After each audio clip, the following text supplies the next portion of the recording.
नमस्कार, मैं रवीश कुमार। आप देख रहे हैं हमारा नया YouTube चैनल रवीश कुमार नई सड़क। रवीश कुमार ऑफिशियल तो आपने सब्सक्राइब किया ही है, इसे भी सब्सक्राइब कर लीजिए और देखने की आदतों में शुमार कर लीजिए। आगे बढ़ने से पहले एक किताब की चर्चा ज़रूरी है। ये गौहर रज़ा साहब ने ये किताब लिखी है, मिथकों से विज्ञान तक, ब्रह्मांड के विकास की बदलती कहानी। हिंदी में विज्ञान की यात्रा पर, विज्ञान के प्रति हमारी समझ की यात्रा पर बहुत ही अच्छी किताब गौहर रज़ा ने लिखी है। पेंगुइन ने प्रकाशित की है। 299 रुपये की किताब है और आपको ज़रूर पढ़नी चाहिए। आगे बढ़ें। सोशल मीडिया पर दिन रात रहने वालों के लिए बहुत अच्छी खबर आई है। अच्छी खबर यह है कि आपने अपने बारे में इतनी सारी जानकारियां डाल दी हैं सोशल मीडिया पर कि अब टेक्नोलॉजी कंपनियों से लेकर सरकारों के लिए आपकी निगरानी करना और आपको किसी चीज़ में फंसा देना आसान हो गया है। सोशल मीडिया हमारे लिए कैसा भविष्य लेकर आ रहा है, कुछ अंदाज़ा तो सभी को था, इसलिए कोई इससे अनजान रहने का दावा नहीं कर सकता। अभी ही आप देख रहे हैं कि आपकी आदतें कितनी बदल दी गई हैं।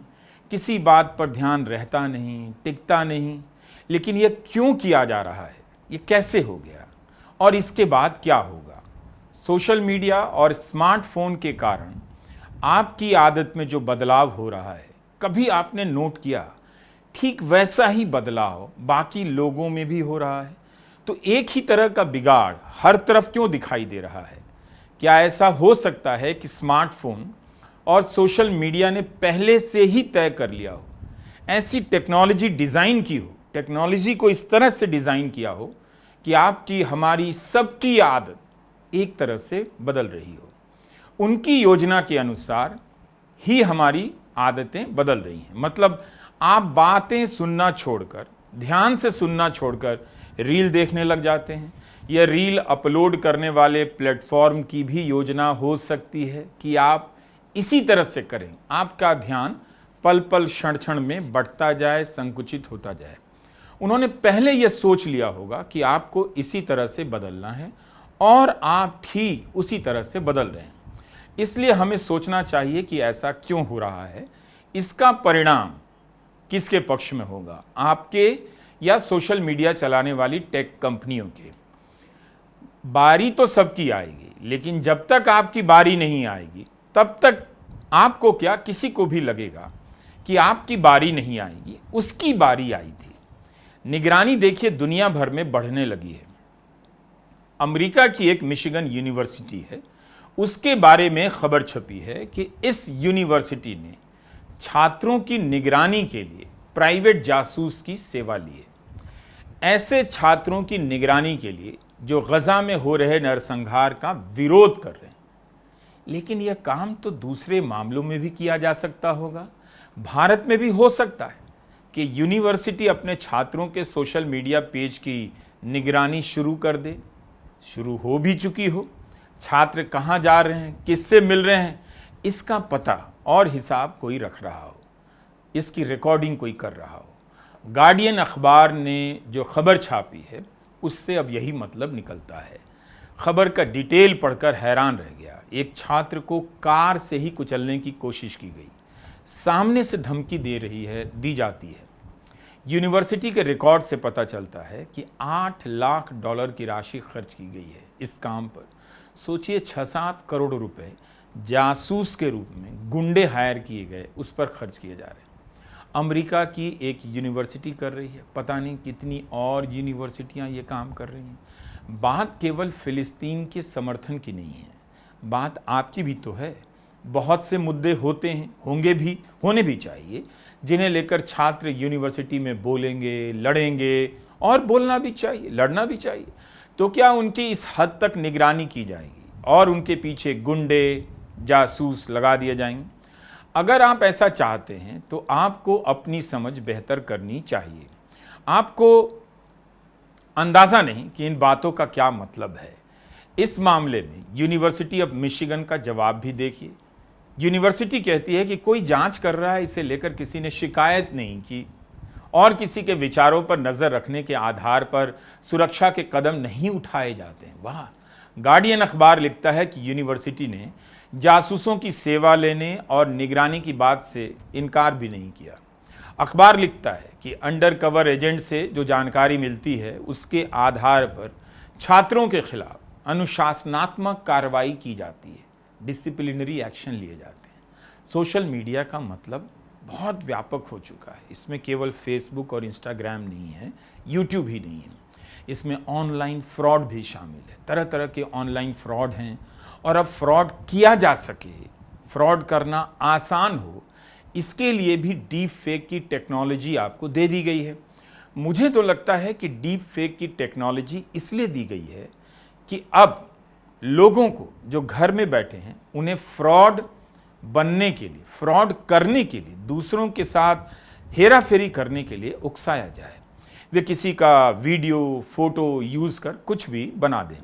अब देखिए, यूट्यूब पर ही मेरी आवाज़ और शक्ल की नकल कर हर दिन कोई चैनल बना देता है और कोई दवा बेचने लगता है। मालूम है, और ज़रा सा ध्यान देने पर आपको पता भी चल जाएगा कि किसी ने मेरी आवाज़ के साथ खिलवाड़ करने की कोशिश की है, लेकिन फिर भी 1,00,000 2,00,000 लोग सब्सक्राइब तो कर ही लेते हैं। तो किसी फ्रॉड को इतने ही लोग चाहिए, 1,000 10,000 मिल जाए काफ़ी है।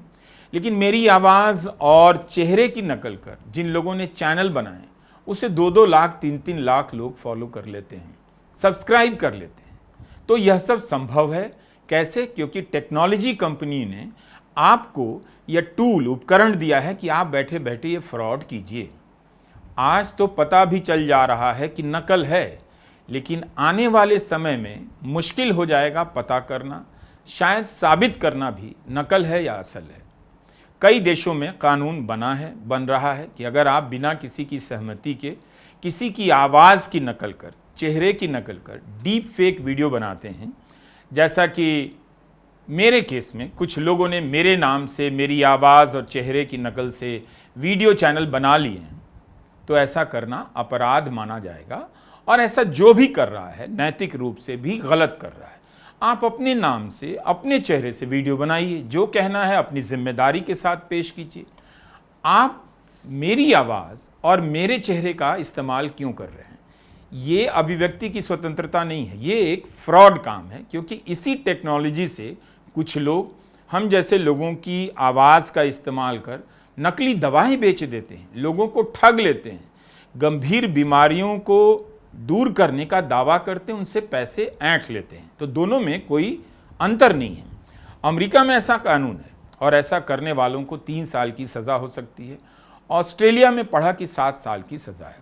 यह भी सवाल उठ रहा है कि कानून को लागू करने में बहुत मुश्किलें आती हैं, स्वाभाविक भी है।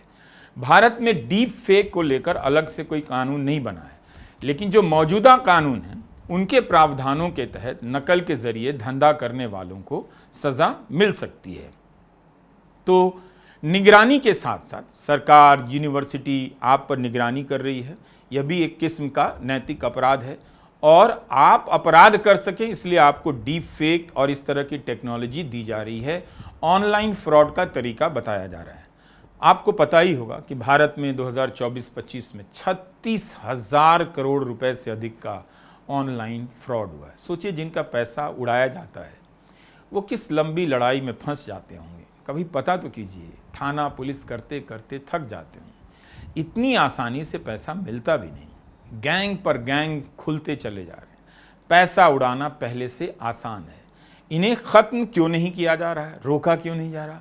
उल्टा आपसे कहा जा रहा है आपको सतर्क रहना है, झांसे में नहीं आना है।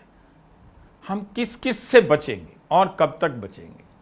राजस्थान के कोटा से एक मामला सामने आया।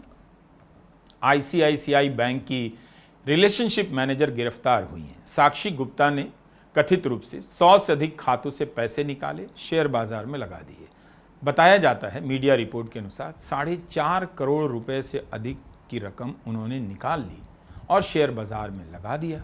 पैसे का बड़ा हिस्सा डूब गया। यह सब कैसे हो जाता है? रिलेशनशिप मैनेजर आपके पैसे के बारे में काफ़ी जानकारी रखते हैं, जब तब फ़ोन करते रहते हैं, निवेश के लिए आप पर दबाव डालते रहते हैं। और अब ये सामने आया। एक और किस्सा है, राम मंदिर के शुभारंभ के समय किसी ने वेबसाइट बना दी कि ऑनलाइन प्रसाद आप मंगा सकते हैं। लोगों ने करोड़ों रुपए के ऑर्डर दे डाले, फ्रॉड निकला। थोड़ा तो सोचते कि जब आप मंदिर दर्शन के लिए नहीं जा रहे हैं तो प्रसाद क्यों मंगा रहे हैं। आप न जाएं, आपका परिचित जाए, रिश्तेदार जाए, तो बात समझ में आती है कि वो प्रसाद लेकर आए हैं, प्रसाद ग्रहण कीजिए। जब आप नहीं गए तो ऑनलाइन मंगाने का क्या तुक है। इससे बेहतर है जाने का इंतज़ार कीजिए, जाने की योजना बनाइए। मंदिर का प्रसाद ऑनलाइन तरीके से क्यों बंटना चाहिए, उनके पास क्यों पहुंचना चाहिए जिन्होंने दर्शन नहीं किए। पुलिस ने पकड़ लिया यह मामला, लेकिन इतने लोग बेवकूफ़ बने। अयोध्या जाने के लिए 100 तरीके हैं, हवाई जहाज़ है, रेलगाड़ियां हैं, बस कार से आप जा सकते हैं, पैदल जा सकते हैं। वहाँ गए बिना आप चाहते हैं कि प्रसाद चलकर घर आ जाए। इसमें एक एंगल तो है कि लोग झांसे में आ गए, लेकिन दूसरा एंगल और है कि फ्रॉड करने का तरीका अब सबके लिए उपलब्ध है और आसान हो चुका है। गार्डियन की एक पूर्व पत्रकार हैं, खोजी पत्रकारिता में दुनिया में मशहूर मानी जाती हैं। सोशल मीडिया से जुड़े बहुत सारे मामलों को उन्होंने उजागर किया है। कैरोल कैडवाल्डर उनका टेक टॉक सुन रहा था, टेड टॉक। उन्होंने बताया कि एक झटके में गार्डियन ने 100 पत्रकारों को निकाल दिया। दूसरे कई अखबारों ने भी ऐसा किया। पत्रकारों की जगह अब आर्टिफिशियल इंटेलिजेंस AI खबरें लिख रहे हैं। तो कम से कम इसी पर बहस कीजिए कि जो लोग मास कम्युनिकेशन की पढ़ाई कर रहे हैं वो इस पेशे में अब आकर क्या करेंगे, और वो क्या पढ़ाई कर रहे हैं, क्यों कर रहे हैं। दूसरे पेशे के साथ भी यही हो रहा है। एक काम बचा था, आया मतलब कई काम जब खत्म हो गए तो होम डिलीवरी का काम आया। बहुत कम पैसे मिलते हैं, लेकिन होम डिलीवरी करने वाले बहुत मेहनत करते हैं, दिन रात मेहनत करते हैं। आपसे कहा जाता है आप 10 मिनट में सामान मंगाने का ऑर्डर कर दीजिए। 2-2 घंटा फालतू में आप बैठ कर रील देखते हैं, लेकिन सामान चाहिए आपको 10 मिनट में। क्या हो जाएगा, कोई तेजी से सामान लेकर आएगा, सोचिए तो उसकी सड़क पर दुर्घटना हो सकती है। सड़क से बच जाएगा तो सीढ़ी से फिसल कर गिर सकता है। ये कौन सा काम है और ऐसा क्यों है। तो आपको भी 10 मिनट की डिलीवरी का विकल्प नहीं भरना चाहिए। बहुत अर्जेंट हो अलग बात है, पर हर सामान 10 मिनट में क्यों चाहिए। टेक कंपनियां जैसा चाहती हैं आप वैसा ही क्यों बन जाते हैं। इतनी तेजी से क्यों उनकी योजना के अनुसार आप ढल जा रहे हैं। अब तो होम डिलीवरी का काम भी गायब होने लगा है। AI का रोबोट सामान डिलीवर कर रहा है, करेगा नहीं बल्कि दुनिया के कई देशों में डिलीवर कर रहा है अभी से। बताइए, आदमी के चलने की जगह नहीं है, अब उसके सर के ऊपर से ड्रोन भिनभिना रहा है सामान लेकर। क्या हम जानते हैं कि कितनी तेजी से दुनिया बदल रही है, और इस दुनिया में हमारी आपकी क्या हिस्सेदारी रहने वाली है, क्या जिंदगी रहने वाली है। कितनी रफ्तार से किसी चैनल या अखबार में पत्रकार की जगह सिकुड़ती जा रही है, क्यों नहीं जानते हैं। कुछ पता नहीं किसी को। अंधेरे में रहने का ये कौन सा शौक है। खबर देख रहा था कि अब क्विक फैशन आ गया है। फैशन तो पहले से ही क्विक था, हर साल बदल जाता था, हर मौसम में बदल जाता था, लेकिन इसके बाद भी इसे क्विक फैशन का नाम दिया गया है। आधे घंटे में कपड़ा डिलीवर होगा। क्यों चाहिए आपको आधे घंटे में कपड़े और जूते। हर पड़ोस में बाजार है, लाखों दुकानें खुली हुई हैं इस देश में। कपड़े की तो हर जगह आपको दुकान मिल जाती है, तो जाइए ले आइए। किसी इमरजेंसी में ज़रूरत पड़ सकती है, वो बात समझ सकता हूँ, लेकिन आधे घंटे में कपड़े की डिलीवरी से आपको क्या मिल जाएगा। आप वो आधा घंटा बचाकर क्या बन जाने वाले हैं। इसके लिए डिलीवरी बॉय पर कितना दबाव है।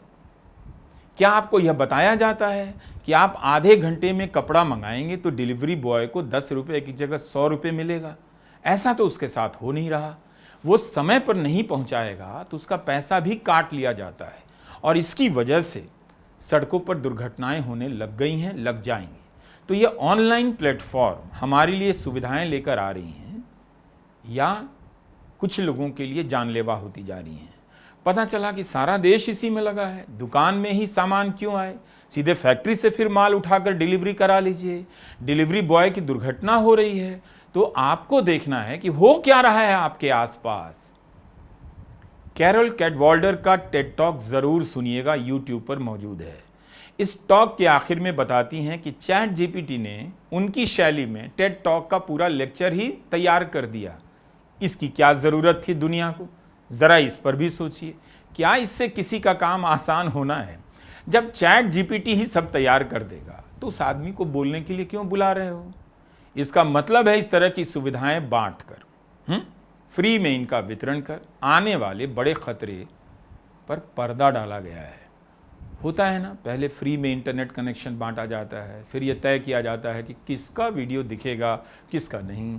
कैरल बताती हैं कि पहले से ही किसी के आगे सर मत झुकाइए, अपनी सारी जानकारी मत दीजिए, कुकीज़ को स्वीकार मत कीजिए, असली नाम मत दीजिए, सिग्नल डाउनलोड कीजिए। डिजिटल अवज्ञा की बात करती हैं। गांधी जी ने सविनय अवज्ञा की बात की थी, मतलब विनम्रता से इनकार का विरोध का। अगर मैंने ठीक से समझा है तो डिजिटल डिसोबे डिजिटल अवज्ञा है। प्राइवेसी इस पार की बात करती हैं, यानी आपकी जानकारी सोशल मीडिया में जितनी कम है, आपकी प्राइवेसी जितनी ज़्यादा है, उतना बेहतर है। आप कहाँ जाते हैं, किसके साथ खाते हैं, किसके साथ घूम रहे हैं, कौन आपके घर आया है, जितनी कम जानकारी सोशल मीडिया पर हो उतना ही आप सुरक्षित हैं। कई लोगों को देखता हूँ, उनका काम ही होता है सारा फोटो वीडियो डालने का, किसी से मिलते नहीं है, मुलाकात की तस्वीर सोशल मीडिया पर डाल देते हैं। उन्हें पता ही नहीं कि वे अपने साथ क्या कर रहे हैं, अपना डेटा किसके हवाले कर रहे हैं। 10 साल बाद भी किसी फोटो का बतंगड़ बन सकता है, जेल में डाले जा सकते हैं, हत्या तक हो सकती है। तो आपको सावधान रहना है। अभी आपको लग सकता है कि आप एक आम आदमी हैं, किसे दिलचस्पी होगी आपकी शादी पिकनिक की तस्वीरों में, मगर ऐसा है नहीं। इस तरह के भ्रम में बिल्कुल ना रहें। टेक कंपनियां आपके डेटा का भी इस्तेमाल कर रही हैं, आपकी जानकारी इकट्ठी की जा रही है। ये मत समझिएगा कि जानकारी जमा करने के बाद आपको छोड़ दिया जाएगा, बिल्कुल नहीं, उसका इस्तेमाल हो रहा है। आप खुद देखिए, एक दिन में कितनी बार आप वेबसाइट क्लिक करते हैं, किसी के रील पर क्लिक करते हैं, अपना फ़ोटो वीडियो डालते हैं। सोशल मीडिया की जो अवधारणा है वो इसी पर खड़ी है। आपकी निगरानी हो रही है, होती रहेगी, की जाएगी, और आप खुद को निगरानी के लिए समर्पित करते जाएंगे। ज़रूरत पड़ने पर इन सब का इस्तेमाल होगा, जो भी डेटा आपने सोशल मीडिया पर छोड़ा है। कैरोल कहती हैं कि अब लोगों को लड़ना पड़ेगा सुरक्षित इंटरनेट के लिए। सोशल मीडिया के युग में अपनी प्राइवेसी के लिए अब आपको लड़ना है। कभी आपने ध्यान दिया कि आपके जीवन का कितना बड़ा हिस्सा सोशल मीडिया के इस तरह के प्लेटफॉर्म के कंट्रोल में आ गया है? आप हर दिन इसके कारण कितना असहाय, कमज़ोर होते जा रहे हैं। ऑनलाइन जीवन भी मुसीबत का कारण है। फ्रॉड करने वालों से लेकर टेक कंपनियों को आपका डेटा मिल चुका है। आप एक दिन में घंटे 2 घंटे फ़ोन पर रहते हैं, रील देखते हैं, ख़रीदारी करते हैं, लिखते हैं, पढ़ते हैं। इन सब का अनंत डेटा कंपनियों के पास अब जा चुका है। वो इससे क्या कर सकती हैं, क्या कर रही हैं, इसे आप जान नहीं पाएंगे। इसलिए कहा जाता है कि इस दुनिया में नए नए खतरों, नई नई आशंकाओं को लेकर बेखबर रहना अपराध है। ऐसी बातों को खारिज करने से पहले ठीक से सोचिए, समझिए, पूछिए। ऑनलाइन की दुनिया आज़ादी तो लेकर आ रही है, लेकिन इस आज़ादी के पीछे क्या कोई नई तरह की गुलामी आ रही है? ये सवाल पूछिए। नई सड़क देखते रहिए। ये किताब मिथकों से विज्ञान तक, गौहर रज़ा की है, पढ़ते रहिए। नमस्कार, मैं रवीश कुमार।